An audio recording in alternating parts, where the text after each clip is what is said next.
What's up, everybody? Welcome into another edition of Crush City Territory. My name is Chandler along with Tyler Stafford and Josh Reddick, fresh off of the Space City Home Network set, being very attractive to all your eyes. Probably the best thing you saw during this series against the St. Louis Cardinals, where the Houston Astros lost 2 of 3. Their bats continue to just be completely quiet.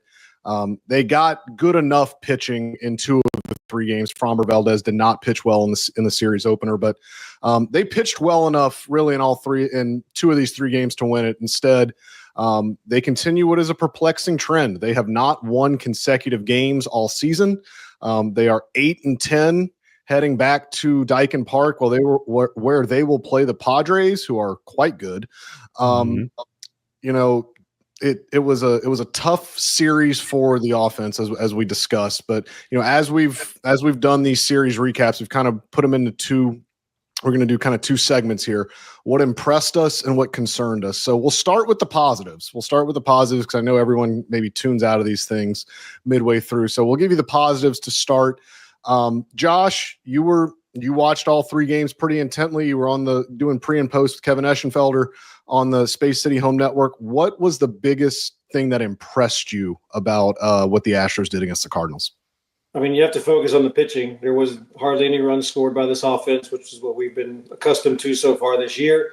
But the pitching, I mean, Hunter Brown just being Hunter Brown and doing Hunter Brown things is what we saw, which wasn't his best night. Struck out, 3 guys. Went through, I think, the first inning. He needed 27 pitches to navigate through that inning. So, but still got 6 strong out of him and ended up coming off the mound with a really good performance. Ronel Blanco, outside of a Ramon de Jesus missed call. We don't know if it would have changed the outcome. Maybe not. And then, gosh forbid, we see another bloop hit from a St. Louis Cardinal, and then a big 3-run blast on the hanging curveball that Nootbaar hit. So that was probably the best swing of that inning. Obviously, things didn't go Ronel's way, but for the first 4 innings, it was solid, shutout, what you wanted to see, and didn't really work out for us in the 5th inning. But you take 5 and dive and a 3-earn, you're taking that all day, especially when you have an offense that's going to score your runs. Yeah, you mentioned Hunter Brown he wasn't even good, and he pitched 6 shutout innings. That's ridiculous. If you just watched it and didn't see the outcome, you'd be like, oh, it's kind of a bad start from Hunter. And then you look up and you're like, dang, how did he do that? Which is the definition of an ace, like somebody who just doesn't have their best stuff and still finds a way to get through it. Yeah, I mean, I didn't think that I could have higher expectations for Hunter Brown after last year coming into this year. And, I was just kind of thinking man, if he can get anywhere close to what he did in the back half of last season, he's going to be really good. And he's as good or better. And it just keeps going. And like I said, it's one thing when you have all your stuff working and you're just wiping people out. Those are fun to watch, but you also know they're kind of anomalies when you can shut down an offense that has been as hot as the Cardinals and not have your best stuff. I mean, you're a superstar, and Hunter Brown is just he's so good, man. And he's done it for 2 starts. Yeah. Previous start he had another 3 or 4 strikeouts, I think. So I'm going to call them very boring starts. Mm-hmm. But he's also on a stretch of 17 innings pitched with no runs given up. So how can you call that boring? It's just not very characteristic of Hunter Brown to have less than 9 strikeouts in an outing. At this point, Josh, you could call this whole team pretty boring, the way they're playing through 18 games. But I do have a question as the resident left-handed hitter on this podcast. What the heck? Oh, you're left. You left. Yeah, I'm equally as good as Josh to answer this question. Hey, field it to both of us. I'll see what I can do to help. We've never actually seen Tyler play, so we don't know. That's not true. I sent you a video of me hitting with my daughter's pink bat in my backyard. So that's all the scouting report you need. That's backyard baseball. I'm talking in a competitive atmosphere. You don't want to see that. All right. So for the 2 left-handed hitters on this podcast, the one thing Hunter did that was a little different in this start, he started throwing that sinker to left-handed hitters. He had not thrown a sinker to a left-handed hitter all season. He threw 18 sinkers to left-handed hitters against the Cardinals. This is a pitch that when he brought it in last year, it was to get righties. It was to crowd righties on the inside of their strike zone. This was not a pitch designed to throw against left-handed hitters. Josh, what does that do to Hunter's dimension when he can land that sinker for strikes against left-handed hitters and make that a weapon against them. Well, it adds another pitch to his arsenal against lefties for one, especially going into a start where, like you said, he hasn't thrown one all year to a lefty. So if I'm in that lineup, I'm completely eliminating that pitch and focusing on 3 instead of 4. Then he pops that in when you're mid-game and all of a sudden starts throwing that into lefties, throwing it away to righties. And it ended up being a strikeout pitch. When he got the 4 consecutive last night, I think all 4 of them were on sinkers away that everybody just swung underneath and passed. So it's definitely something that I wasn't aware of. I didn't know he hadn't thrown any this year to lefties. So it's just something that now moving forward, you can be a hitting coach is going to go, whoa, he's starting to throw them to lefties now. We got to focus on that pitch more as well. But it just adds to, for him, I mean, and it's not even a bad pitch. It's 95 with run, and it's still a plus pitch that he hasn't thrown yet. So it just adds another plus pitch that he can get both sides of the plate out with. I assume from a pitching standpoint, the reason that you don't throw those opposite-handed sinkers as much is because if you miss at all, you're just running into the barrel, right? Like, I mean, if you miss too high up, you're just gifting a little bit slower fastball that is running directly into the barrel. So it is one of those that you have to have a really good feel for, and you have to have confidence to throw because, I mean, if you miss, that's one that gets tattooed, right? Yeah, most of the time. I mean, it still helps that he can throw mid-90s, so that definitely does help as opposed to his 98 to 99 four-seamer. But, yeah, I mean, when you're thinking about that, when you're worried about 99 and you still got a 95, it's almost more of a surprise than an expectation to get that front hipper. And, in reality, he didn't really throw it in hardly. If he did, he made sure it was in with authority and nowhere near that line. So he's definitely not leaving anything over the middle of the plate. Not much impressed anyone with this offense these 3 games. But one thing I will say, and this has been something that we have seen evolve over the season, is Jeremy Pena's at-bats are getting better. And it's not even the at-bats, it's the quality of the contact. You're seeing less ground balls. He hit a 3-run homer to save him from being shut out in the opener. He's hitting the ball on a line a lot more. His ground ball rate is down in the 30s now. It was 50% last year. His line drive rate's up till about the 20-25% range. Josh, you've seen this kid since he was a rookie, and analyzing him offensively since that 2022 playoff run has been really difficult because he's gotten better in just about every category you want him to get better at. He's not chasing as much. He's not whiffing as much. You're seeing better at bats, but the slug hasn't been there, and the OPS hasn't been there because he's hitting the ball on the ground too much.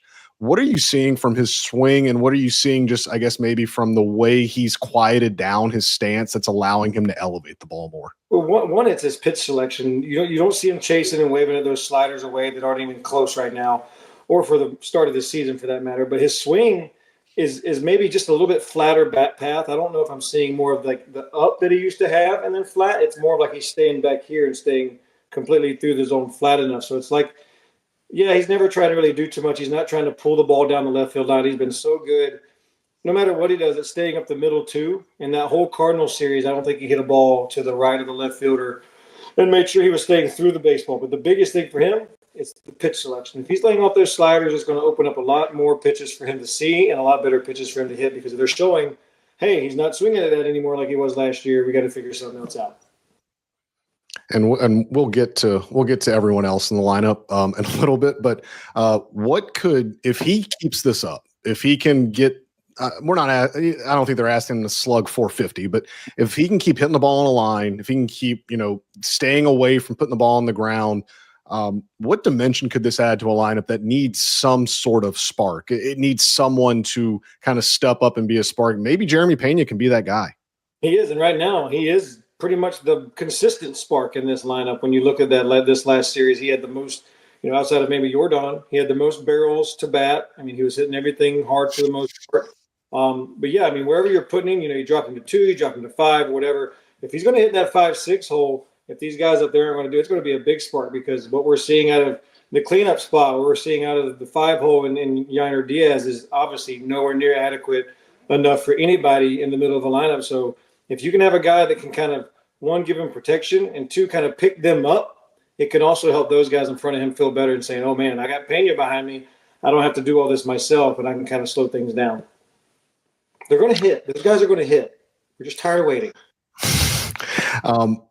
One more thing that was impressive, and Joe Espada made a point of saying this at one point in these 3 games. The way this team's running the bases is a lot better than anything that we have seen them do. And Pena's part of that because he's a guy, when he gets on base, like I can recall a couple times in this series, he went first to third on balls that were pretty shallow into the outfield. This is a team last year that didn't take a ton of extra bases. They didn't try to maybe push the button, but Josh and Tyler, how much do you guys think that's just a part of like where this offense is right now? Like they have to take extra bases and force the action a little bit to score a run. Like Jeremy Pena ran through a stop sign in the second game of this series to score the game's first run. And we asked him after the game, did you see Tony sign? He goes, at this point, and he said, no, I didn't. But at this point, like the way we're going, like we kind of have to force something there. And I think that's something that even when this offense gets going, which we think it will, the way they run the bases, that's been a notable departure from their last couple of years and kind of going station to station.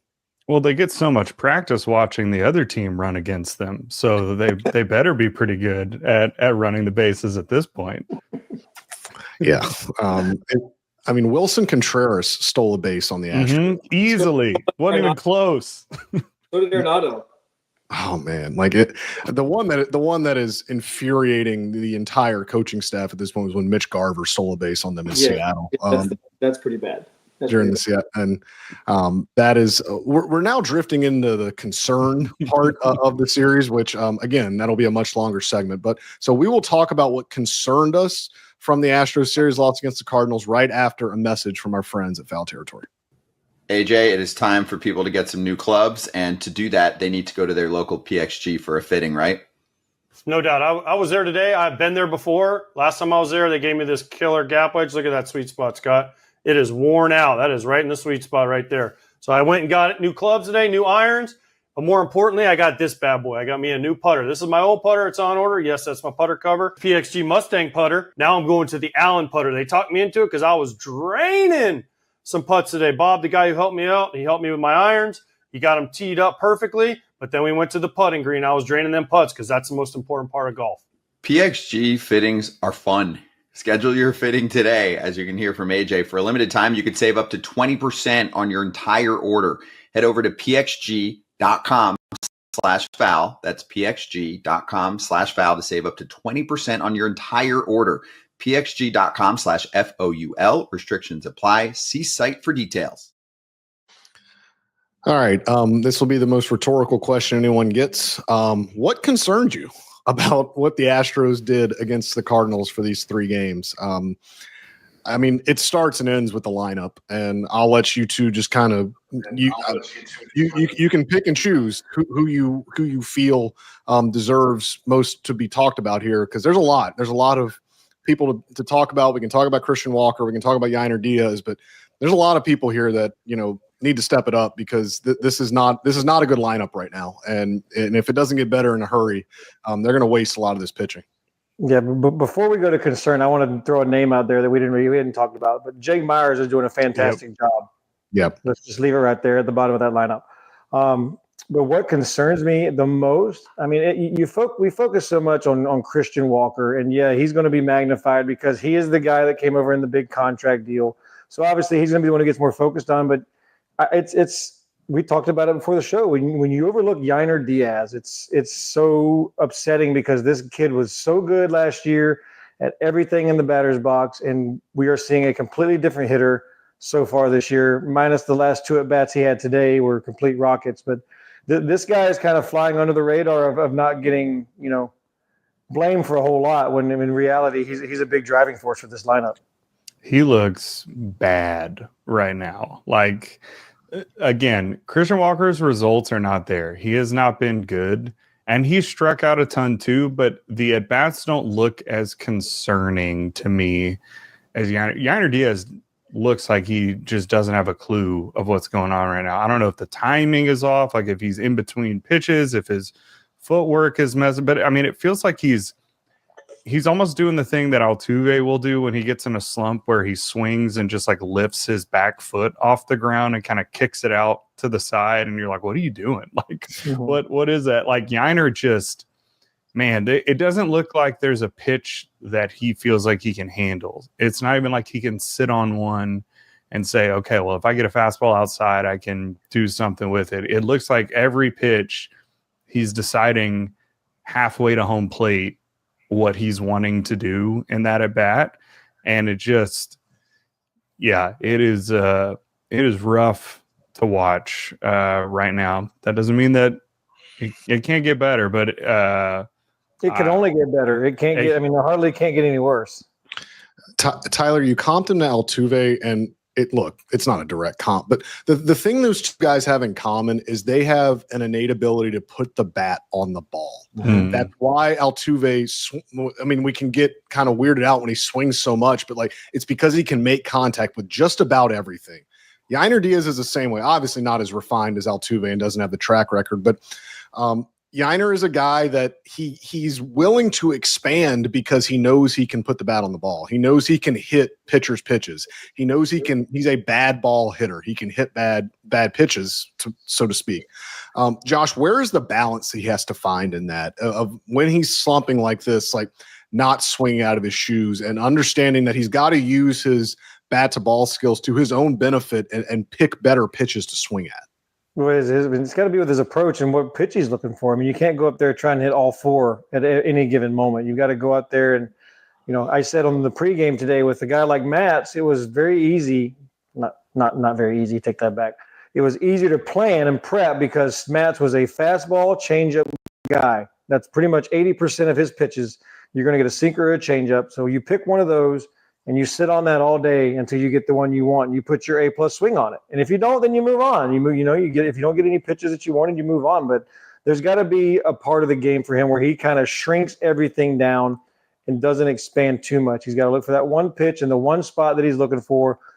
Get locked in, then you know what happens. When we get locked in, we stop thinking. We just go up there and we swing the bat and we hit everything. So I think that's an approach for him and both Christian they got to take. They've got to find the spot on the side of the plate, figure out what pitch they want to focus on, and then they just absolutely got to hammer it. Before we get to Christian Walker, you mentioned Steven Matz throws a sinker. He threw 41 sinkers today. 58% of the pitches he threw to the Astros are sinkers. The Astros have seen more sinkers than any team in baseball through the first 18 games of this season. And maybe some of it's coincidence as to who they've run up against. They faced Clay Holmes on opening day. He's a noted sinker ball guy. They faced Jordan Hicks in the Giants series. Logan Webb is a sinker baller. They face them. Some of it's coincidence, but Josh, is it concerning to you that they have seen a pronounced number of sinkers? And this is almost an all right-handed lineup too. When they are seeing this much two-seam and they've got an elevated ground ball rate for a team that doesn't have a ton of speed and that is an older position player group, is it concerning the amount of two-seams this team is seeing and kind of how they're handling it? I don't think so. I think the more of them not being able to handle it early on is a factor, but I think it's more of a coincidence kind of thing because when you look at the teams they've played, they're not really teams they're going to see a whole lot, I don't imagine. So it seems like they played a lot of out of division. So that's one thing I don't really concern myself with. But at the same time, you're going to have to learn to hit them anyway. There's going to be guys. I mean, you go to Seattle, there's some sinker ballers there. There's all guys all throw hard. So and they have played them. But when you look at it, it's they didn't see many in spring training. Maybe they're just getting way too many for their approach. And then you look at today, this was the second lefty these guys have seen as a starter all year. And it's pretty ridiculous when you go on a stretch like that. In any stretch, whether it's to start the season, end the season, mid-season, to face two starting lefties and to have 50, after today, they probably had about 75 at-bats off of a lefty, which is obviously still the fewest in the league. The Navy has developed some technology to help against sinkers, and it's torpedoes. I don't know if you guys have heard about that, but maybe a few more of those bats need to work their way down there.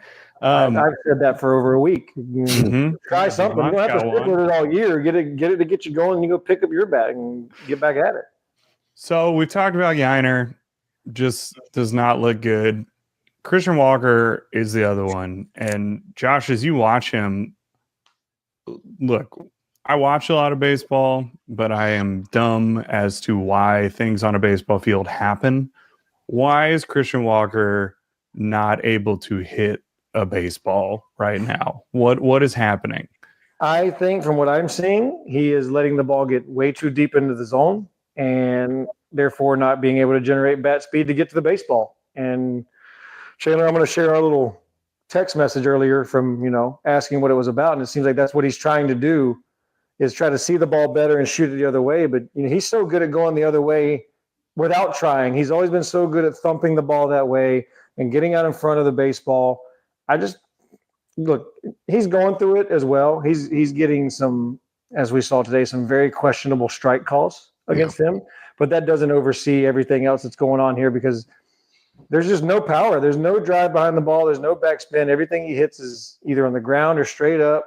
And there's just, whether he needs to move forward 2 inches, backwards 2 inches, up to the plate, away from the plate, he's got to try something different to change his perspective, to feel uncomfortable would be a good way to put it. If you're going to go in there already with your doubts and you're struggling, go in there to do something to make you feel uncomfortable, to switch things up, to, twist your brain around, not think about that, but think about, oh gosh, I'm 2 inches closer to the box now. I'm 2 inches closer to the plate now. I got to do this and this. So kind of changes everything up.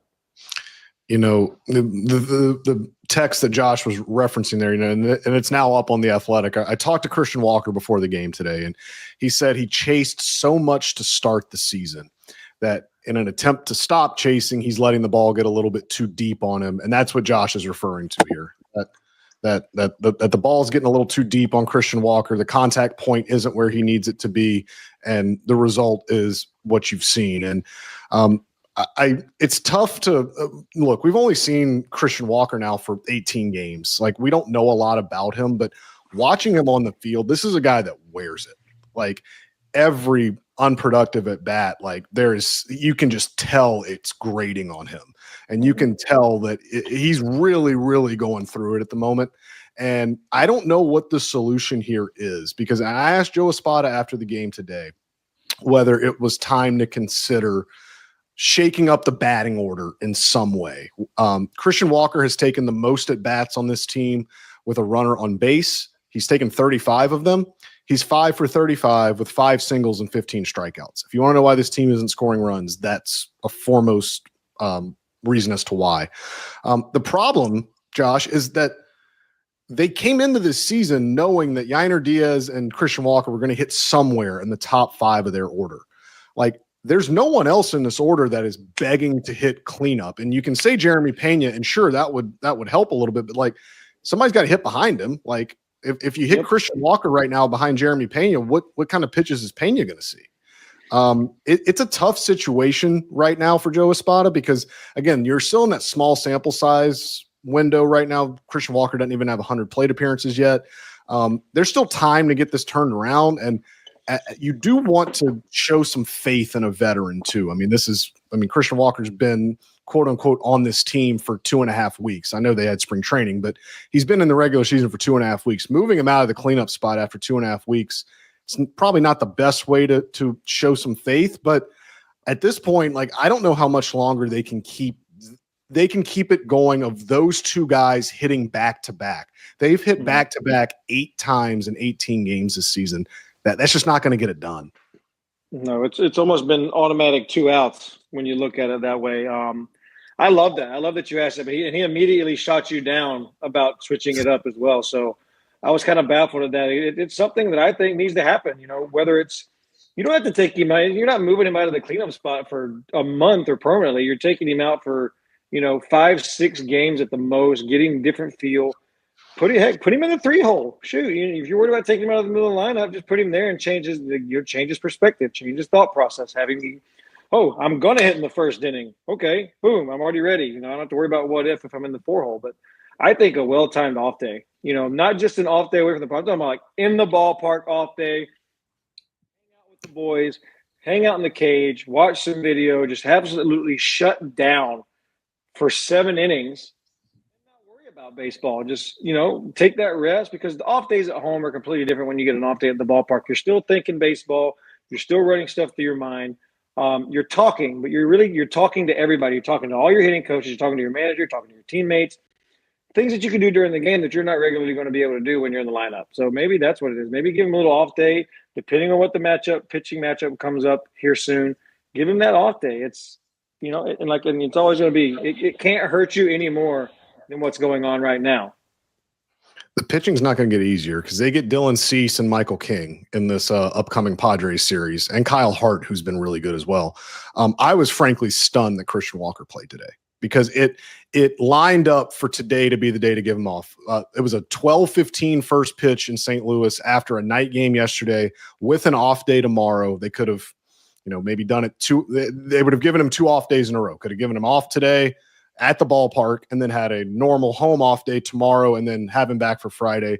Instead, that off day went to Yordan Alvarez for some reason after he had a home run. It was planned. It had to have been planned.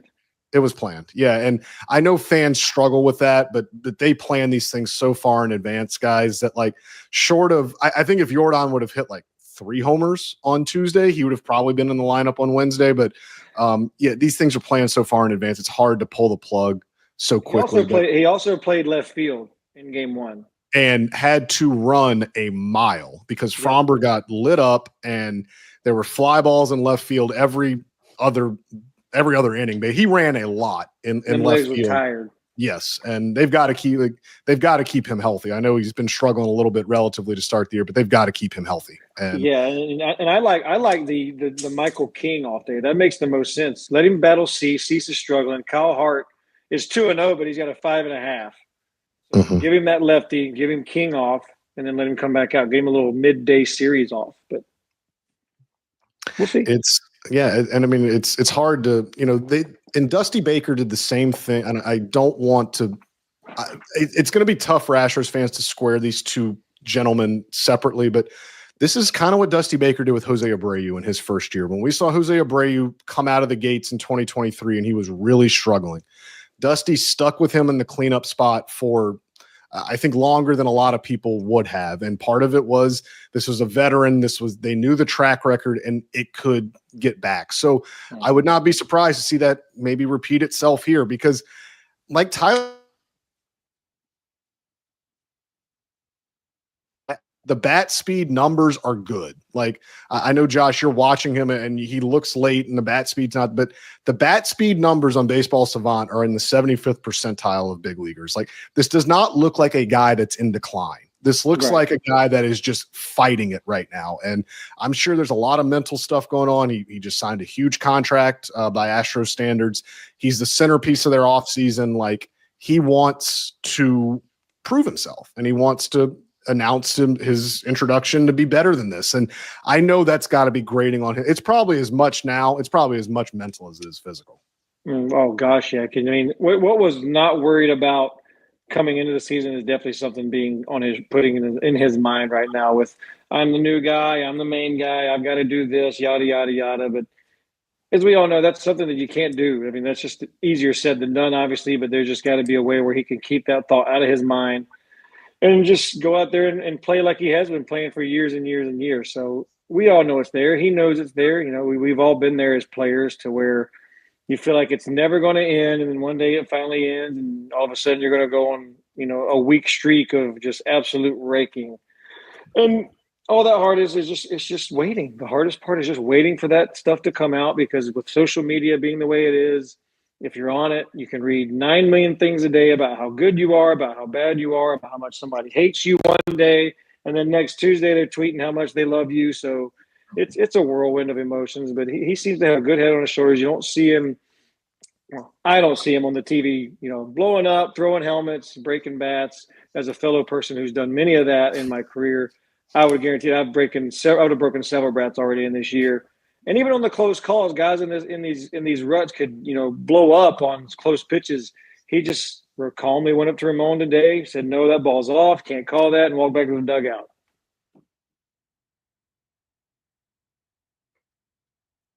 Before we go to the ad here, Josh, do you know what the best record in the last 5 years the Astros have had after 18 games?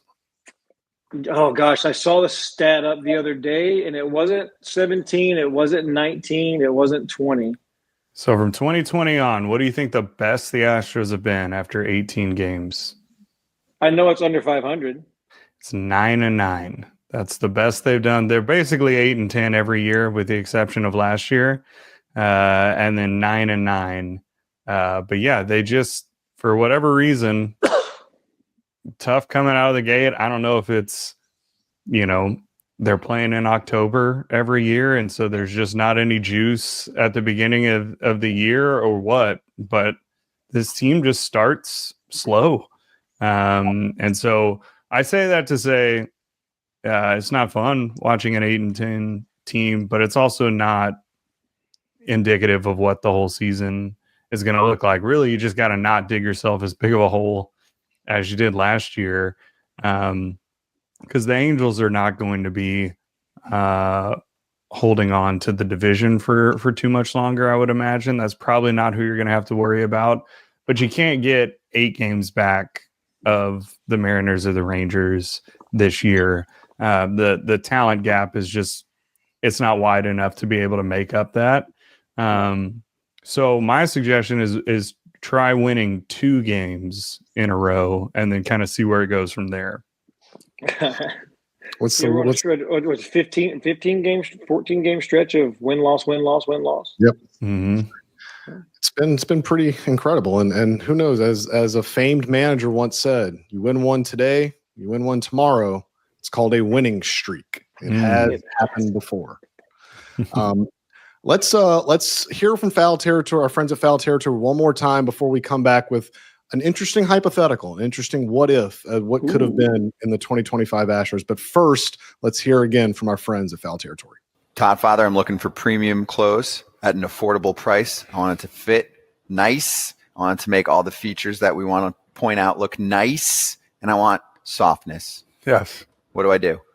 You hit up True Classic. I mean, these shirts that I have on right now, not only is it fitting and it's soft, it makes my arms look a little bigger too as well. The comfort is all I ask for in clothing, and that's the biggest part. And this is what they have. The jeans are comfortable too as well. Everything that you put on right now from True Classic is special. It's something I'm going to buy in all different colors. It's 100% perfect fit guarantee, easy returns, free shipping on all orders. And whether you're bundling up for the cold or you're getting ready for spring, you can level up your style with clothes that actually fit right. Just go to the FT exclusive link. That's trueclassic.com/foul to save. Trueclassic.com/foul. Shop now and elevate your wardrobe today with trueclassic.com/foul. Chandler, we talked a little bit with Katie in our preview of the series and kind of the Nolan Arenado saga that happened over the offseason. Did you get a chance to chat with him at all while you were in St. Louis? I did. Nolan Arenado, I had never met him before, but he was gracious enough to give me some time in St. Louis.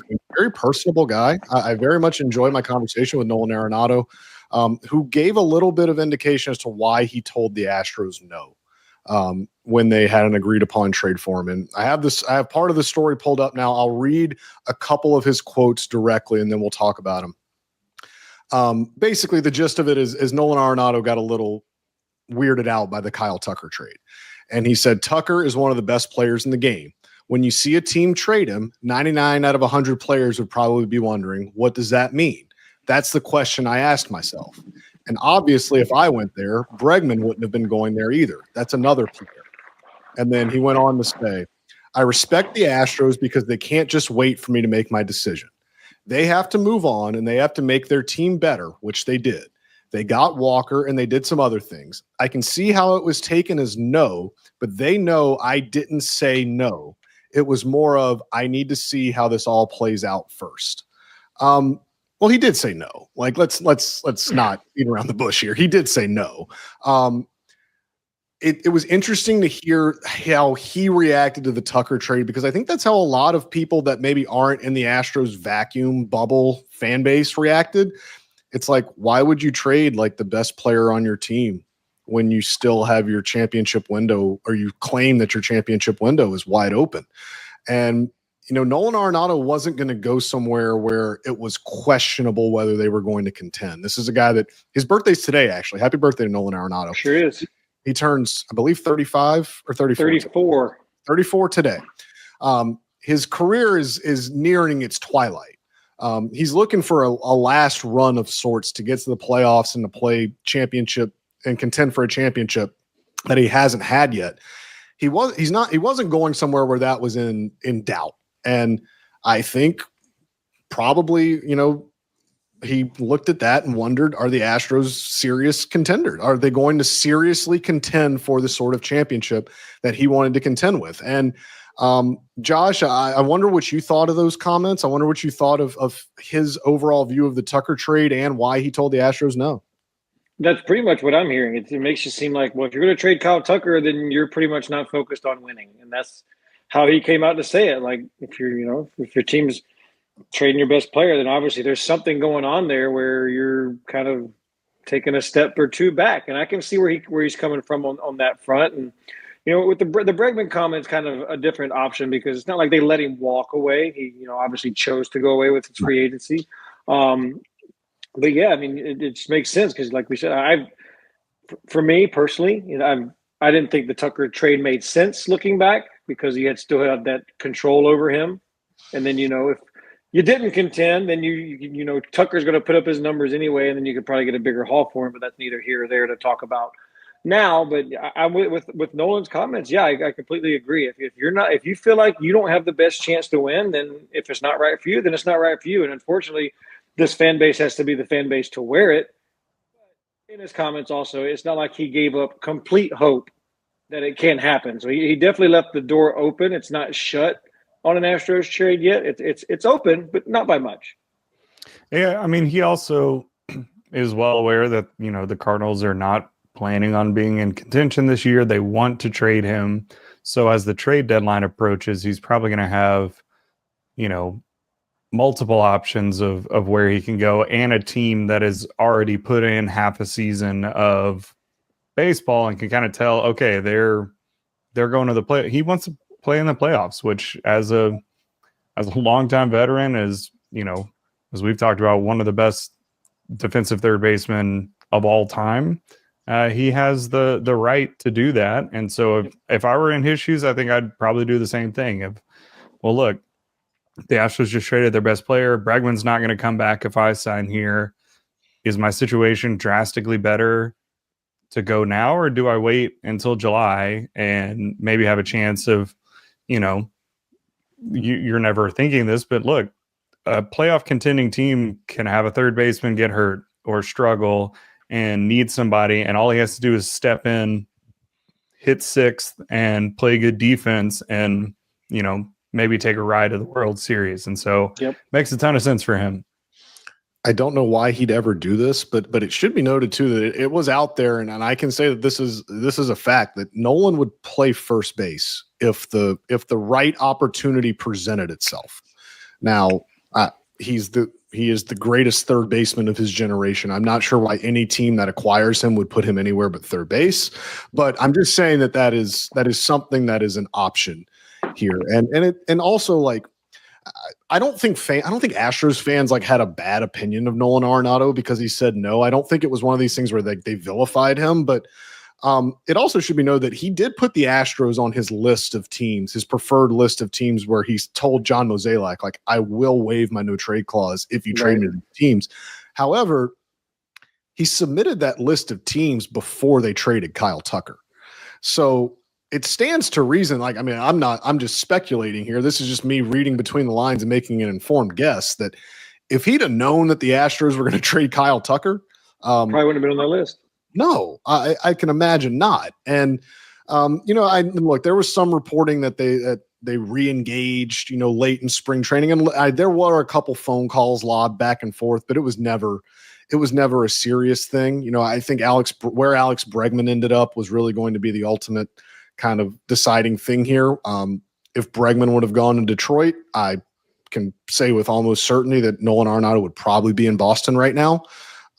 It still kind of befuddles me that the Yankees didn't aggressively pursue Nolan Arenado, given that position for them, and given kind of the state of their infield. And the Yankees were a team on his list as well. But I thought it was interesting to hear from Nolan about kind of what went into his decision making and why it.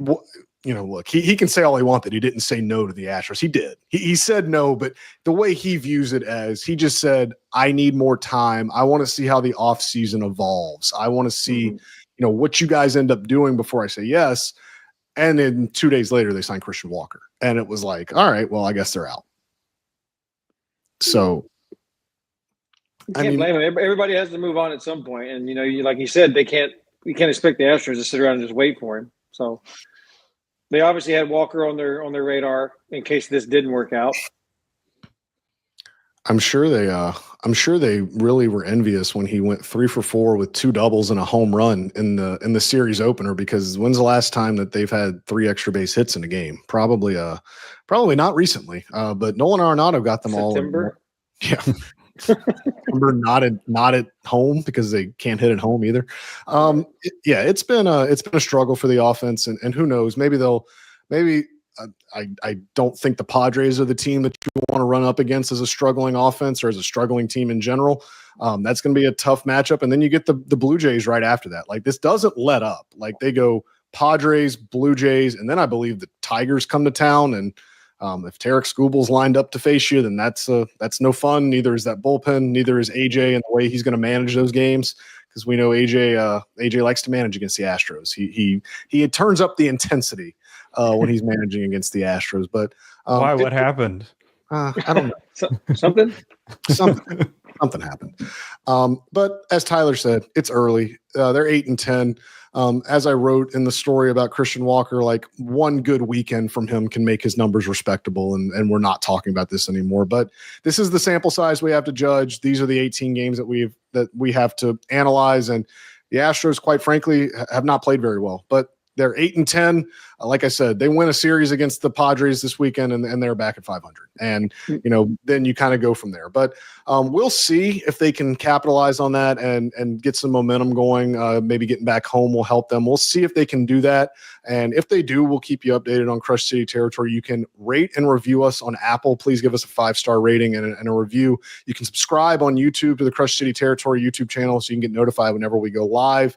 And as always, guys, you can follow Josh Reddick on X at JRudDubDeuce. You can follow Tyler Stafford at Tyler C. Stafford. You can follow me at Chandler_Rome, and we will be back with another episode soon. Thanks for watching, guys. Bye.